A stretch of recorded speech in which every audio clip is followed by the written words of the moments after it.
Sa tulong ng Hearty Mix, kuminhawa ang pagkaganda. Okay, Hearty Mix.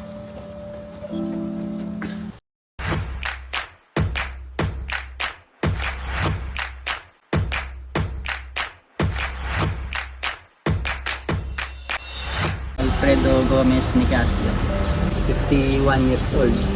Tatrabaho ako sa Mondier. 16 years na ako dito. Nung bago pa ako may nararamdaman ako sa puso, parang nawawalan ako ng malay. Tapos papawisan ako ng todo. Pagka darating yung sa akin ng init na gano'n, bigla parang mamamatay.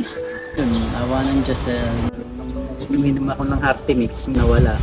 Hanggang ngayon, hindi ko na naramdaman yan. Ang Hearty Mix, matagal ko na rin na yun narinig. Pero nung na-take ni Boss Rod, sinubukan ko. Kaya yun, hanggang ngayon na umiinom pa rin ako. Kasi maganda naman ang resulta sa kalusugan. Ako ngayon, hanggang 51 years old na ako. Pero kaya ko pa rin mag-drive, magbuhat ng kids. Kaya pa. Kaya sa tulong ng Hearty Mix, kuminhawa ang pagkaganda. Okay, Hearty Mix. Choose Hearty Mix. Hearty Mix mo yan.